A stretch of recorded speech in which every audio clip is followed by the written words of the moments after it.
ইতিহাসের পাতায় আরও একবার প্রত্যেককে স্বাগত জানাই। এই মুহূর্তে রয়েছি আমরা West Bengal board of secondary এডুকেশনের অফিসিয়াল ওয়েবসাইটে। আমি কিন্তু লাইভ দেখাচ্ছি, দেখতেই পাচ্ছেন। এইখানে যে নোটিশ বোর্ড যেখানে আছে, এইখানে দেখুন কিছুক্ষণ আগে একটা নোটিশ পাবলিশ হয়েছে। এইখানে দেখুন ডাউনলোড দ্য পিডিএফ ফাইল, দেখলেই এইটা আমি অলরেডি আমার যে টেলিগ্রাম চ্যানেল সেইখানে দিয়ে দিয়েছি। আর এই নোটিশটা তো আপনারা দেখেইছেন।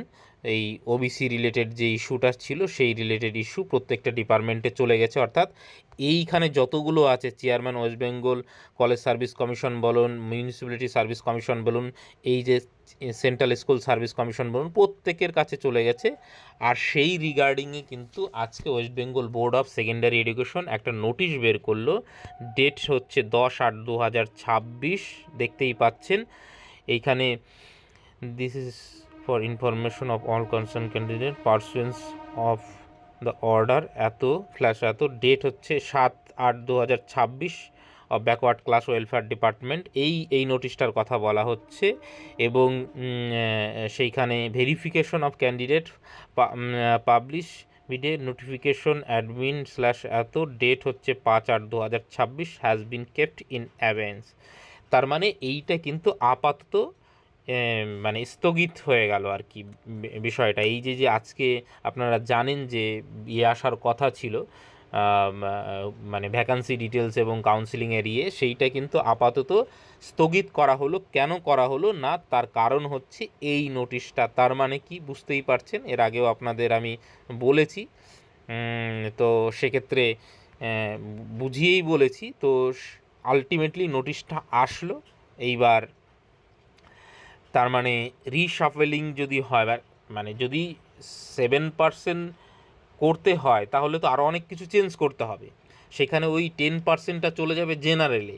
এবার 10% যদি জেনারেলে যায় তাহলে আপনার সেখানে অন্য অন্য সব প্যানেল কিন্তু প্রভাবিত হবে, মানে সব ক্যাটাগরির। শুধুমাত্র যে জেনারেলের কিছু ছেলে মেয়ে ওপরের দিকে উঠে যাবে বা ওবিসির কিছু বাদ যাবে সেরকমটা কিন্তু নয়। এবং যেহেতু এইটা 17% ধরে হয়েছিল, এবার এই নোটিশটা নিয়ে অনেক বিতর্ক হয়েছিল। আমি যেরকমটা বুঝেছিলাম আপনাদের সেরকম বুঝিয়ে বলেছিলাম, কারণ আমি কোনো বিতর্কে যেতে চাইনি। কারণ এটা খুবই সেন্সিটিভ বিষয়। কেউ সুযোগ পাচ্ছে, কেউ বাদ যাচ্ছে, কারো পৌষ মাস, কারো সর্বনাশ। অবভিয়াসলি যে বাদ যাবে তার তো খারাপ লাগবেই। তো আমি কিন্তু আগের থেকেই এই জন্য কিন্তু মানসিকভাবে প্রস্তুত হওয়ার জন্যও বলেছিলাম, এবং গতকাল বলেছিলাম বা তার আগের দিন যখন নোটিশটা আসলো তখনও কিন্তু বুঝিয়ে বলেছিলাম। তারপরেও বলেছিলাম যে আপনারা লিগ্যাল ওপিনিয়ন নিন, যারা মনে করছেন আপনারা নিজেরা বঞ্চিত তারা লিগ্যাল ওপিনিয়ন নিন। তো সেক্ষেত্রে কিন্তু এই নোটিশটা অত্যন্ত তাৎপর্যপূর্ণ। এইবার এসএসসির ওয়েবসাইটে কিছু নতুন করে দেয় কি না আমি সেটাই অপেক্ষা করছিলাম। আমি এসএসসির ওয়েবসাইট কিছুক্ষণ আগেই চেক করলাম, তো এখনও অবধি এসএসসির অফিসিয়াল ওয়েবসাইটে কিছু আসেনি। কিন্তু West Bengal board of secondary education কিন্তু এই বিষয়টা আপাতত স্থগিত করলো। এইখানে কিন্তু এটাই লেখা আছে, আপাতত থামিয়ে দিল বিষয়টা, যে প্রক্রিয়াটা। এইবার কি হবে নেক্সট স্টেপ, সেইটা যখন যা আপডেট আসবে আমি নিশ্চয়ই গ্রুপে জানিয়ে দেবো। কমেন্ট সেকশনে লিঙ্ক দেওয়া থাকলে সেখানে গিয়ে যুক্ত হয়ে থাকতে পারেন ফার্দার যে কোনো আপডেটের জন্য। তবে হ্যাঁ, সব কিছুর জন্য একটু ধৈর্য ধরতে হবে। এবং যারা মনে করছেন, আবারও বলবো, আপনারা আপনাদের কনসার্ন যে মানে রয়েছে তাদের সঙ্গে যোগাযোগ করুন।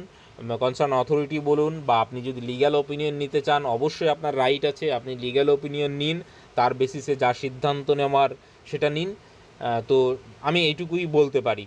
তো দেখা যাক কি হয়। যা আপডেট আসবে সেটা তো আমাকে দিতেই হবে, কিছু করার নেই। আপাতত কিন্তু এইটুকুই।